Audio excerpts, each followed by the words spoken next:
Hello everyone, आज मैं आप सभी के साथ ताज़े हरे मटर की बहुत ही फूली फूली खस्ता कचौरी और नए आलू की स्वादिष्ट सी सब्जी की रेसिपी शेयर कर रही हूँ। और प्लेटिंग तो इतनी शानदार होने वाली है कि देख करके मुंह में पानी आने वाला है। तो रेसिपी को लास्ट तक वॉच कीजिएगा और अगर रेसिपी अच्छी लगती हो तो लाइक और शेयर ज़रूर से कर दीजिएगा। तो सबसे पहले मैंने यहाँ पे 1 किलो मटर ले लिया है, इसे हमारे यहाँ मटर छेमी कहते हैं। और यहाँ पे नया आलू ले लिया है, 1 किलो लिया है, ये भी अच्छी तरह से धो लिया है। तो सबसे पहले आलू को उबलने के लिए हम चढ़ा देंगे। तो कुकर ले लिया है, आलू को इसके अंदर डाल देंगे। आलू को यहाँ पे ज़्यादा देर उबलना नहीं देना है क्योंकि आलू जो है छोटी साइज़ के हैं, तो 1 सीटी काफ़ी होता है। तो गैस ऑन करके मैंने कुकर को गैस पे चढ़ा दिया है। आलू उबल रहा है, तब तक मटर को भी पका लेंगे। तो यहाँ पे मैंने सॉस पैन चढ़ा दिया है, पानी गर्म हो गया है हल्का, मटर को भी डाल देंगे। अब मटर को डालने के बाद यहाँ पे आधा छोटा चम्मच मैं नमक डाल रही हूँ, आधा छोटा चम्मच मैं यहाँ पे चीनी डाल रही हूँ।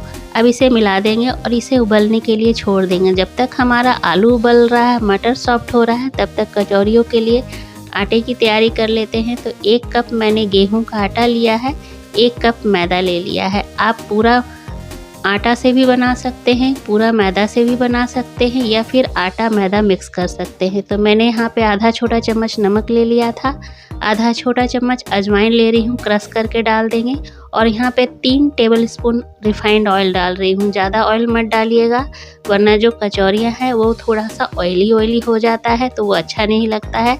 तो अब यहाँ पे अच्छी तरह से मोइन लगा लेंगे पहले। और यहाँ पे कचौरियों का आटा हमें सॉफ्ट लगाना है। जी हाँ, हमें कचौरियों का आटा बिल्कुल सॉफ्ट लगाना है। सॉफ्ट आटा जो है लगाने से कचौरी जो है वो तेल में जाके फटता नहीं है। हार्ड आटा जो है होता है वो फट जाता है। तो मोइन जो है अच्छी तरह से लग गया है, अच्छी तरह से बंध रहा है आटा। तो अब 1 कप पानी लेंगे, थोड़ा थोड़ा पानी डाल करके एकदम सॉफ्ट आटा हमें तैयार कर लेना है। एक बार में पूरा पानी नहीं डालेंगे, थोड़ा थोड़ा पानी डाल करके एकदम सॉफ्ट आटा हमने तैयार कर लिया है। ये देखिए एकदम सॉफ्ट है। अब इसे ढक करके हम छोड़ देंगे रेस्ट होने के लिए। तो ढक दिया है मैंने। अब इधर मटर की तरफ चलते हैं। तो मटर जो है इतनी देर में सॉफ्ट हो गया है, तो एक बार चेक कर लिया जाए हाथों से। तो मटर जो है हाथों से अच्छी तरह से प्रेस हो रहा है, छिलके भी आसानी से निकल जा रहे हैं मटर के। तो अब हम इसे स्ट्रेन कर लेंगे।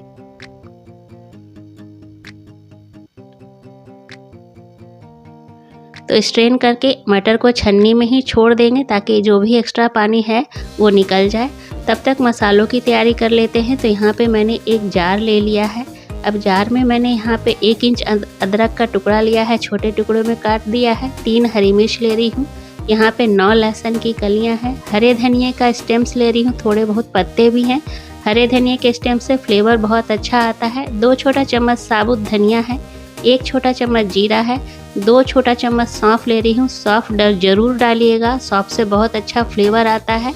अब बिना पानी डाले इसे हमें दरदरा पीस लेना है। तो यहाँ पे मैंने सारे मसालों को दरदरा पीस लिया है। ये देखिए इस तरह से एकदम दरदरा पीसना है, फाइन पेस्ट नहीं बनाना है। मसाले तैयार हो गए हैं। अब यहाँ पे पैन चढ़ा दूँगी, 1 चम्मच ऑयल डाल दूँगी। ऑयल को अच्छी तरह से फैलाते हुए पहले गर्म कर लेंगे। ऑयल गर्म हो गया है तो यहाँ पे आधा छोटा चम्मच मैं हींग डाल दे रही हूँ। हींग ज़रूर डालिएगा, फ्लेवर अच्छा आता है।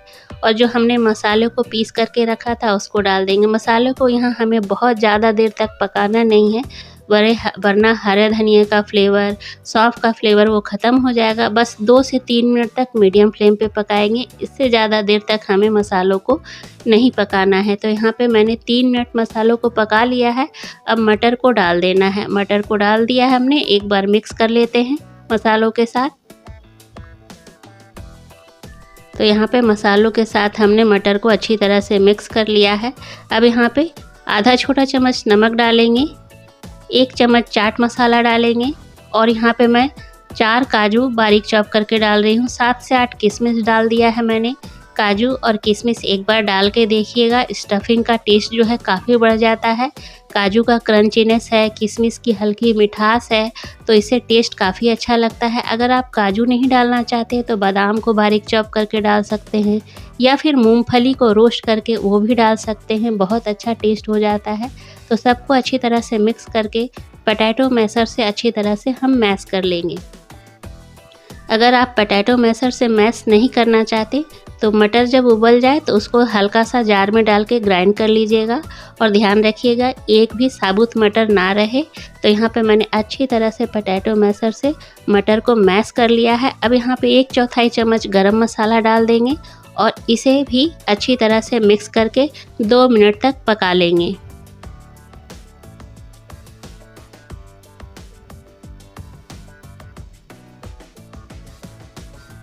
तो यहाँ पे मटर को अच्छी तरह से हमने पका लिया है। अब गैस फ्लेम बंद कर देंगे और इसे अलग बर्तन में निकाल करके रख देंगे ताकि मटर जो है अच्छी तरह से ठंडा हो जाए। तो फैला करके इस तरह से छोड़ देते हैं मटर को। जब तक मटर ठंडा हो रहा है तब तक आलू चेक कर लेते हैं। तो इतनी देर में आलू जो है उबल गया है, ठंडा भी हो गया है, तो इसे हम छील लेते हैं। इसमें मैंने 1 सीटी लगाया है।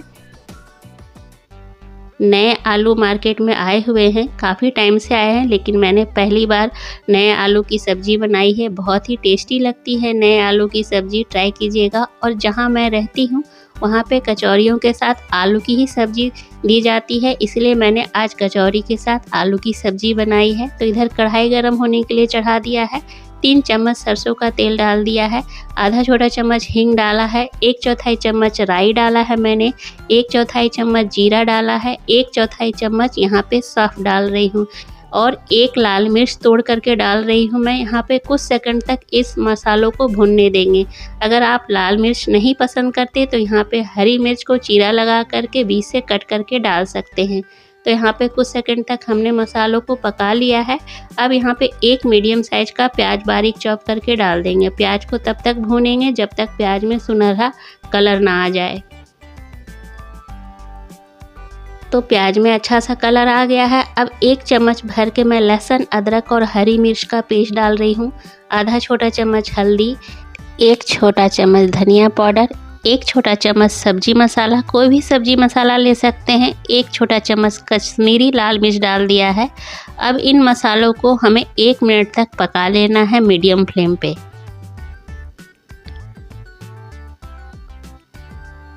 अब इसके बाद मैं यहाँ पे 1 बड़े साइज का टमाटर काट के डाल दूँगी। उसके बाद टेस्ट के अकॉर्डिंग नमक डाल दिया है, आधा छोटा चम्मच मैं यहाँ पे चीनी डाल रही हूँ। आप चीनी की जगह गुड़ का भी इस्तेमाल कर सकते हैं, इससे फ्लेवर में बैलेंस हो जाता है और टेस्ट बढ़ जाता है। लेकिन अगर आपको चीनी या गुड़ पसंद नहीं तो आप इसको स्किप कर सकते हैं। अब ढक्कन लगा करके इसे 5 मिनट तक पका लेंगे, जब तक कि टमाटर अच्छी तरह से सॉफ्ट ना हो जाए। तो 5 मिनट हो गए थे, ढक्कन हटा दिया है मैंने। टमाटर और मसाले सब अच्छी तरह से भून चुके हैं, टमाटर सॉफ्ट हो गया है। तो जो हमने आलू उबाले थे उसको हाथों से मैंने क्रश कर लिया है, थोड़े बड़े बड़े ही टुकड़े रखे हैं। बाद में मैं इसे चम्मच के सहायता से मैश कर दूंगी ताकि ग्रेवी की जो कंसिस्टेंसी है वो थोड़ी सी थिक हो जाए। मिलाने के बाद चम्मच से थोड़ा सा क्रश कर लूँगी। ये जो नए आलू की सब्ज़ी है वो बहुत ही अच्छी लगती है, ट्राई कीजिएगा। पुराने आलू की तो सब्ज़ी हम इस तरह से बनाते ही हैं, नए आलू की भी सब्ज़ी बना लिया जाए। तो यहाँ पर मैंने 1 गिलास पानी डाल दिया है। अब एक बार मिक्स कर लेंगे आलू को। मिक्स करने के बाद यहाँ पे आधा छोटा चम्मच गरम मसाला डाल देंगे और फिर से एक बार मिला लेंगे। मिलाने के बाद ढक्कन लगा करके 3 से 4 मिनट तक और पका लेंगे मीडियम फ्लेम पे। तो 4 मिनट हो गए हैं। जो आलू की बहुत ही शानदार सब्जी है हमारी वो बनके तैयार हो गई है। आप इसे चावल के भी साथ खा सकते हैं, रोटी, पराठा, पूरी के साथ भी खा सकते हैं, लेकिन मैं यहाँ पे कचौरी के साथ सर्व करूँगी क्योंकि हमारे यहाँ कचौरी के साथ आलू की ही सब्जी ही मिलती है मार्केट में। तो थोड़ा सा मैंने हरा धनिया स्प्रिंकल कर दिया है। एक बार मिला देंगे और गैस फ्लेम को बंद कर देंगे। तो ये हमारे नए आलू की शानदार सी सब्जी बनके तैयार हो गई है। तो अब मटर के स्टफिंग की तरफ चलते हैं। तो मटर जो है अच्छी तरह से ठंडा हो गया है, तो हम हाथों से छोटा छोटा पोर्शन लेकर के छोटा छोटा बॉल्स बना करके रख लेंगे ताकि आगे के काम में आसानी हो। इस मटर की स्टफिंग को आप ज़्यादा मात्रा में भी बना करके रख सकते हैं। हफ्ता से 10 दिन तक फ्रिज में बिल्कुल ख़राब नहीं होता है और जब मर्जी तब निकाल के पूड़ी पराठा बना करके खा सकते हैं। तो मैंने जितने बॉल्स की ज़रूरत थी, जितनी कचौरियाँ मुझे बनानी थी, उतने बॉल्स मैंने बना के रख लिए हैं। आटा भी चेक कर रही हूँ, आटा तो सॉफ्ट हमने गूँथा ही था। 1-2 मिनट तक और गूँथ लेंगे और यहाँ पे जितना बड़ा कचौड़ी चाहिए आपको, यहाँ पे थोड़ा थोड़ा पोर्शन ले करके लोई काट करके रख लेंगे ताकि आगे के काम में हमें आसानी हो जाए। जैसे हमने मटर के छोटे छोटे बॉल्स बना कर के रखे हैं, वैसे ही आटे के भी छोटे छोटे बॉल्स बना करके पहले से रेडी कर लेंगे। तो ये हमने आटे के सारे लोई काट लिए हैं। अब इसे चिकना कर लेंगे। चिकना करने के बाद इसे कटोरी नुमा शेप दे देंगे हाथों से। बहुत ही आसानी से हो जाता है और आटा भी हमारा बहुत ही सॉफ्ट है।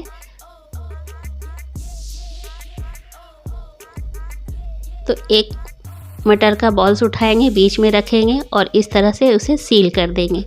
हाथों की सहायता से दबाएंगे और चारों तरफ से ऊपर उठाते हुए जो भी एक्स्ट्रा आटा होगा उसे या तो आप नीचे की ओर फोल्ड कर दें या फिर उसे काट करके अलग कर ले। तो ये जो एक्स्ट्रा आटा बचा हुआ है मैं इसे तोड़ के अलग कर लूँगी। ये इतना अलग है। अब इसे नीचे की ओर मोड़ के दबा देंगे। ये देखिए, अब क्या करेंगे, हाथों के निचले हिस्से से प्रेस करते हुए हल्का हल्का पहले बीच में प्रेस करेंगे, उसके बाद चारों कॉर्नर को प्रेस कर लेंगे। इससे जो हमने स्टफिंग भरी है वो पूरे कचौरी में फैल जाएगा अंदर ही अंदर। तो इस तरह से हल्का हल्का प्रेस करते हुए फैला लेंगे।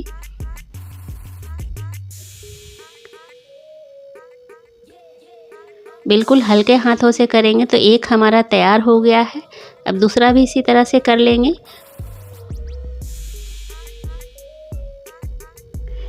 इसमें इस बात का ध्यान रखिएगा फ्रेंड्स कि आटा बिल्कुल सॉफ्ट गूँथिएगा। अगर आपका आटा सॉफ्ट है ना तो कचौरी तेल में जाने के बाद बिल्कुल फटेगी नहीं।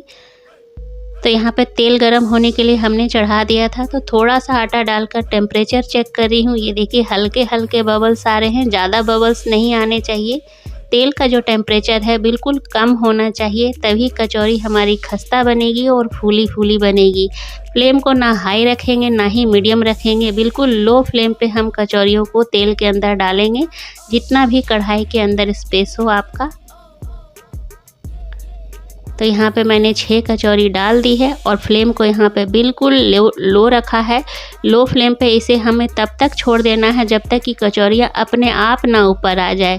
तो देख सकते हैं कचौरियाँ जो है अपने आप ऊपर आई है। तो अब हम क्या करेंगे, फ्लेम को हाई करेंगे। जिस तरह से हम पूरी को फुलाते हैं हाई फ्लेम पे, हल्का हल्का तेल चम्मच से पूरी के ऊपर डालते जाते हैं और पूरियाँ जो हमारी फूल जाती है, सेम वैसे ही करेंगे। फ्लेम हाई कर देंगे और फुला देंगे कचौरियों को। उसके बाद फ्लेम को वापस से लो कर देंगे और दूसरे साइड भी इसी तरह से सेक लेंगे। तो यहाँ पे हमारी जो कचौरियाँ हैं बहुत ही अच्छा सा कलर आ गया है, कचौरियों के अंदर सुनहरा कलर आ गया है। तो इसे हम निकाल लेंगे अलग बर्तन में। अब दूसरे बैच डालने से पहले तेल का जो टेम्परेचर है उसको वापस से कम कर लेंगे, क्योंकि इतने देर में तेल का टेम्परेचर जो है वो हाई हो गया होगा। तो टेम्परेचर कम कर दे दूसरी बार, उसके बाद ही कचौरियों को डालें। तो यहाँ पे मैंने कुछ हरी मिर्च को भी फ्राई कर लिया है, क्योंकि कचौरियों के साथ हरी मिर्च भी खाई जाती है। तो ये हमारी फूली फूली कचौरियाँ एकदम खस्ता मार्केट जैसी एकदम आसान तरीके से बन के तैयार हो गई है। तो चलिए अब फटाफट से प्लेटिंग किया जाए, जो कि बहुत ही मज़ेदार और टेस्टी है। तो यहाँ पे मैंने कचौरियों को रख दिया है और अभी फोड़ के मैं दिखाती हूँ, मतलब तोड़ के दिखाती हूँ। स्टफिंग जो है पूरी कचौरियों में फैला हुआ है अच्छी तरह से। ये देखिए पूरी अच्छी तरह से फैला हुआ है मटर।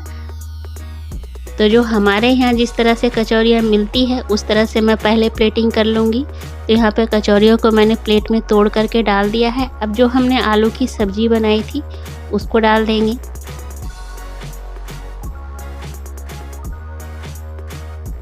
यहाँ पे मैं हरे धनिए की चटनी डाल दे रही हूँ, इमली की चटनी डाल दे रही हूँ।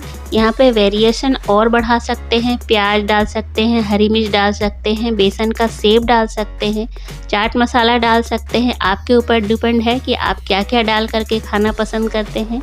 तो दूसरे भी प्लेटिंग कर देती हूँ बिल्कुल सिंपल तरीके से। तो यहाँ पे मैंने कचौरियों को प्लेट में डाल दिया है तोड़ के। अब हरे धनिए की चटनी, इमली की चटनी भी डाल दूंगी और ऊपर से हल्का सा बेसन का सेव स्प्रिंकल कर दूंगी। आप प्याज, मिर्च, रोस्टेड जीरा, लाल मिर्च का पाउडर भी डाल सकते हैं। तो ये हमारी कचौरियाँ बनके तैयार हो गई है। खस्ता कचौरी है, आलू की सब्जी है। उम्मीद करती हूँ आज की रेसिपी अच्छी लगी होगी। अगर अच्छी लगी तो लाइक शेयर कीजिएगा। चैनल पर नए हैं तो प्लीज़ मेरे चैनल को सब्सक्राइब कीजिएगा। मिलती हूँ अगले रेसिपी में, तब तक के लिए टेक केयर, बाय बाय।